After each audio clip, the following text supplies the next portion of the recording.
Hi friends, welcome back to the channel. ఈ రోజు మనం ఈ వీడియోలో ఒక మంచి గేమింగ్ ఫోన్ గురించి మాట్లాడుకుందాం. ఎందుకు ఈ మాట అంటున్నానంటే, last year iQOO Neo 7 Pro గురించి ఒక యాడ్ వచ్చింది, గుర్తుందా? ఏమైంది? దేనివల్ల? ఏమితో ఐక్యూ నియో 7 Pro. సో ఈ యాడ్ని ఎవరైతే పూర్తిగా చూసారో వాళ్ళకి అర్థమై ఉండిద్ది. మంచి గేమింగ్ సెంట్రిక్ ఫోన్ కింద ఐక్యూ నియో 7 Proని వీళ్ళు బాగా పబ్లిష్ చేశారు. అండ్ చాలా మంది నాకు ఇప్పటికే OnePlus 12R వీడియో కింద కూడా చాలా మంది కమెంట్స్ చేశారు. సో ఎక్కువ వెయిట్ చేయాల్సింది ఏమీ లేదు, ఆల్రెడీ ప్రీ బుకింగ్ ఆఫర్స్ కూడా చేస్తూ ఉన్నారు. ₹1000 పెట్టి ప్రీ బుకింగ్ కూడా మనం చేసుకోవచ్చు.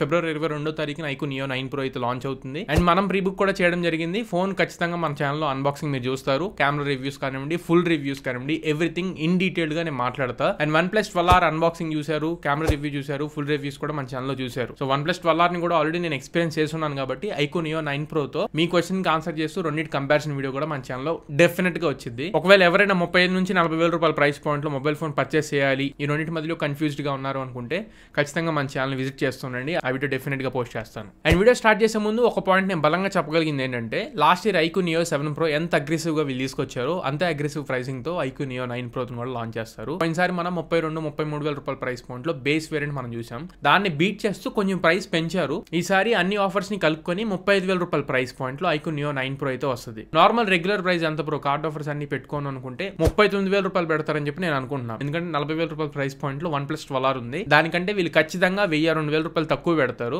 Last time base variant 128GB ఉంది కాబట్టి కొంచెం తక్కువ ప్రైస్ లో ఉంది. ఇప్పుడు 256GB బేస్ వేరియంట్ కింద తీసుకొస్తున్నారు కాబట్టి నా అంచనా ప్రకారం 38,000-39,000 రూపాయలు ఖచ్చితంగా ఉండిద్ది అనుకుంటున్నా. దాని మీద కార్డ్ ఆఫర్ ఒక 2,000 ఇస్తే మీకు 36,000 రూపాయలకి వస్తుంది. అండ్ ప్రీ బుకింగ్ చేసుకున్నందుకు ఒక ₹1,000 డిస్కౌంట్ ఇవ్వగా ఎఫెక్టివ్ ప్రైస్ టోటల్లీ 35,000 రూపాయలు వచ్చింది అనుకుంటున్నాను. అండ్ ఒకవేళ ఇంట్రెస్ట్ ఉండి 35,000 రూపాయల ప్రైస్ పాయింట్ లో మంచి ఫోన్ కోసం చూసినట్లయితే ఖచ్చితంగా ఈ ఫోన్ ని ప్రీ బుక్ చేసుకోండి. చైనాలో వీళ్ళ iQOO Neo 7 Pro processor Dimensity 9300 processor తో వస్తుంది. అది స్నాప్డ్రాగన్ 8 Gen 3 తో పాటుగా కాంపిటీషన్ అయితే ఇవ్వగలిగింది. ఇక్కడ మీకు స్నాప్డ్రాగన్ 8 Gen 2 ప్రాసెసర్ తీసుకొస్తున్నారు. ప్రీవియస్ జనరేషన్ లో వీళ్ళు 8+ Gen 1 ప్రాసెసర్ తీసుకొచ్చారు నియో 7 Pro లో. ఈసారి 8 Gen 2 ప్రాసెసర్ వస్తుంది. బట్ వీళ్ళు స్నాప్డ్రాగన్ 8 Gen 2 ప్రాసెసర్ తో పాటు వివో Q1 చిప్ ని కూడా వీళ్ళు ఇంటిగ్రేట్ చేస్తారు. వీటి రెండింటి యొక్క ఆప్టిమైజేషన్ కూడా చాలా బాగుంటుంది. సో ఈ రెండింటి మంతనం మీద AnTuTu స్కోర్ అనేది 1,70,000 వరకు స్కోర్ చేసినట్లు వీళ్ళ వెబ్సైట్ లో, వీళ్ళ అమెజాన్ పేజ్ లో కూడా వీళ్ళు మెన్షన్ చేస్తున్నారు. సో గేమింగ్ ప్రకారంగా మనం అర్థం చేసుకోవచ్చు, 35,000 రూపాయల్లో కనుక తీసుకొస్తే ఇదే గేమింగ్ లో బీస్ట్ అయిపోయింది. Q1 చిప్ తో కూడా వచ్చింది కాబట్టి. సో ఈ గేమ్ ఫ్రేమ్ ఇంటర్పోలేషన్ టెక్నాలజీ మనకి ఎలా ఉపయోగపడుతుంది అంటే, గేమ్స్ ఆడేటప్పుడు గేమింగ్ ఎక్స్పీరియన్స్ బాగుండడం కోసం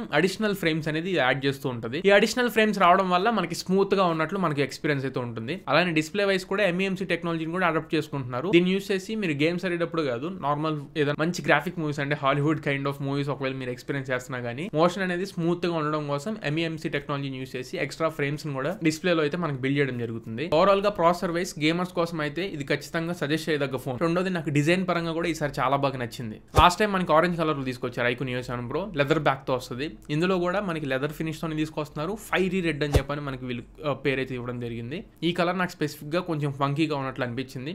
grey and red dual tone combination లో అయితే ఈ కలర్ వస్తుంది. One and only variant 256GB variant. కాకపోతే ర్యామ్ పరంగా 8GB వేరియంట్ ఒకటి ఉంది, 12GB వేరియంట్ ఒకటి ఉంది. 8GB 12GB రెండు కూడా LPDDR5X కాన్ఫిగరేషన్ తో వస్తాయి. స్టోరేజ్ టైప్ నేను ఎక్స్పెక్ట్ చేసేది UFS 4.0 స్టోరేజ్ టైప్ వస్తుంది అనుకుంటున్నాను. Better RAM and Rome speeds ఇందులో ఉన్నాయి. అండ్ వర్చువల్ ర్యామ్ పరంగా 8GB ర్యామ్ వేరియంట్ లో 8GB వరకు వర్చువల్ ర్యామ్ ఎక్స్పాండ్ చేసుకోవచ్చు. 12GB కి ఇంకొక 12GB వరకు ఎక్స్పాండ్ చేసుకోవచ్చు. వర్చువల్ ర్యామ్ అంటే ఇంటర్నల్ స్టోరేజ్ నుంచి కన్జ్యూమ్ అవుతుంది. కెమెరాస్ గురించి మాట్లాడితే అందరూ 50 megapixel main camera sensor, secondary camera 50 megapixel ultra wide angle కెమెరానే ఉంటుంది అనుకుంటున్నారు. ఇక్కడ ఈ ఫోన్ మిస్లీడ్ అవుతుంది. Ultra wide angle camera 8 megapixel ఎలా ఉందో అలానే ఉంచేశారు. దీంట్లో 50 megapixel ultra wide angle camera రావట్లేదు. అదొకటి కొంచెం స్ట్రెసెస్ గుర్తుపెట్టుకోండి. Main camera 50 megapixel primary camera ఏదైతే ఉందో అది మాత్రం 50 మెగాపిక్సెలే. దీంట్లో సోనీ IMX 920 సెన్సార్ యూస్ చేశారు. ఇది మొన్న రీసెంట్ గా వచ్చిన OnePlus 12R లో ఉన్న సోనీ IMX 890 సెన్సార్ కంటే కూడా బెటర్ పర్ఫార్మెన్స్ చేయగలిగిన సెన్సార్. సో ప్రైమరీ కెమెరాస్ పరంగా OnePlus 12R కంటే ఈ ఐక్యూ నియో 9 Pro అనేది ఖచ్చితంగా నేను ఎక్స్పెక్ట్ చేసే దాని ప్రకారం అయితే బెటర్ పర్ఫార్మెన్స్ దే ఇస్తుంది అనుకుంటున్నాను. అండ్ వైడ్ యాంగిల్ సెన్సార్ ఏదైతే ఉందో 12R లో లాగా దీంట్లో కూడా 8 మెగాపిక్సెల్ వైడ్ యాంగిల్ సెన్సారే ఉంది. And 2 megapixel depth and macro sensors OnePlus 12R లో ఉన్నాయి కదా, ఆ సెన్సర్స్ అయితే దీంట్లో ఉండదు. ఓన్లీ డ్యూయల్ కెమెరా సెటప్ తో వస్తుంది.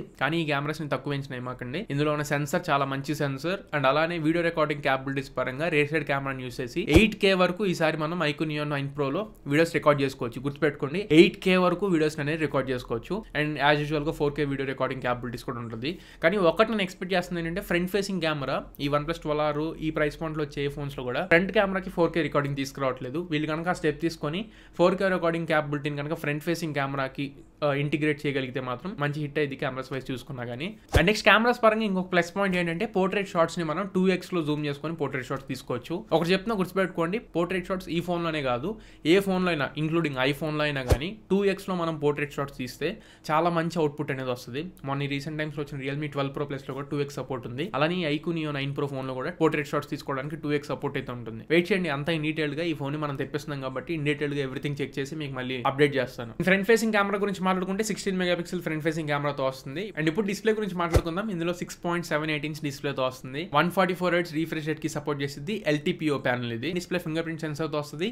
3000 nits పీక్ బ్రైట్నెస్ ఉంటుంది. 3000 nits లోకల్ పీక్ బ్రైట్నెస్ అంటున్నారు కానీ నేను ఎక్స్పెక్ట్ చేసేది ఒక 1600 నుంచి 1800 nits నార్మల్ బ్రైట్నెస్ అయితే ఉంటుందని చెప్పి అనుకుంటున్నాను. మరి OnePlus 12 లాగా 4600 nits ఇచ్చి అది కనీసం 2000 nits ఎక్స్పీరియన్స్ కూడా ఇవ్వలేకపోయింది. వీళ్ళు 3000 nits అంటున్నారు, మరి చూద్దాం రియల్ లైఫ్ లోకి వచ్చిన తర్వాత ఏ రకంగా ఫీల్ అవుతామో. అండ్ ఈ ఫోన్ లో స్టీరియో స్పీకర్ సపోర్ట్ ఉంటుంది, వైడ్ 1 L1 సపోర్ట్ ఉంటుంది. అండ్ Netflix HDR కూడా సపోర్ట్ చేసిద్ది అని చెప్పని రూమర్స్ ఉన్నాయి. అండ్ HDR కి సపోర్ట్ చేసింది, HDR10+ కి సపోర్ట్ చేసింది, అవన్నీ కామన్. అలానే ఈ ఫోన్ లో NFC సపోర్ట్ కూడా ఉంది. వైర్లెస్ పేమెంట్స్ ఏమైనా కావాలనుకుంటే NFC యూస్ చేసుకొని మనం చేసుకోవచ్చు. Last time Dolby Atmos miss అయింది, ఈసారి డాల్బీ అట్మోస్ ఉంటుందని చెప్పి నేను అనుకుంటున్నా. చూద్దాం ఇస్తారో ఎవరో. ఫైనల్లీ బ్యాటరీ గురించి మాట్లాడుకుంటే 5160 mAh బ్యాటరీని ప్రొవైడ్ చేస్తున్నారు. ప్రీవియస్ వర్షన్ లాగే దీంట్లో కూడా 120 వాట్ ఛార్జర్ ని బాక్స్ లో ప్రొవైడ్ చేస్తున్నారు. దీన్ని యూస్ చేసుకుని 11 minutes లో 50% ఛార్జ్ అయ్యింది. అరౌండ్ 20-22 minutes లో 0 to 100% ఛార్జ్ అయిపోతుంది. అండ్ నెక్స్ట్ ఈ ఫోన్ లో ఏవేం మిస్ అవుతాయి అంటే IP68 వాటర్ రెసిస్టెంట్ అయితే ఉండదు. అండ్ స్ప్లాష్ రెసిస్టెంట్ కూడా వీళ్ళు తీసుకొస్తున్నారు, ఎక్కడ రూమర్స్ అయితే కనబడట్లా. అండ్ IR సెన్సార్ కనబడదు. OnePlus 12 లో కనీసం IR సెన్సార్ ఉంటుంది. అండ్ వైర్లెస్ ఛార్జింగ్ సపోర్ట్స్ ఉండవు, రివర్స్ వైర్లెస్ ఛార్జింగ్ సపోర్ట్ కూడా ఉండదు. నాకు తెలిసినంత వరకు అయితే డాల్బీ విజన్ సపోర్ట్ కూడా ఉండదు అని చెప్పి నేను అనుకుంటున్నాను. 12 లో డాల్బీ విజన్ సపోర్ట్ ఉంది, ఇంకా డాల్బీ విజన్ కూడా తీసుకురారు అని చెప్పి నేను అనుకుంటున్నాను. సో ఇలా కొన్ని కాంప్రమైజెస్ అయితే ఉన్నాయి. సో ఇది ఫ్రెండ్స్ ఓవరాల్ గా iQOO Neo 7 Pro కి సంబంధించి ఇప్పటి వరకు ఉన్న రూమర్స్, కానీ ఇవే అఫీషియల్ స్పెసిఫికేషన్స్ కూడా. నేను ఏవేవైతే ఇప్పుడు స్పెసిఫికేషన్స్ చెప్పానో మాక్సిమం 99.99% ఇవే స్పెసిఫికేషన్స్ తో లాంచ్ చేద్ది. అండ్ ప్రైస్ కూడా నేను 99% వరకు మ్యాచ్ చేశానని చెప్పి నేను అనుకుంటున్నా. సో ఫోన్ ఇచ్చిన తర్వాత ఇంకా గట్టిగా ఇంకా ఇన్ డీటెయిల్ గా మీకు ఎక్స్ప్లెయిన్ చేస్తాను. మళ్ళీ ఇంకొక మంచి వీడియోతో మంచి క్వాలిటీ కంటెంట్ తో మీ ముందు తిరిగి వస్తా. Until then this is your Tarun signing off now friends.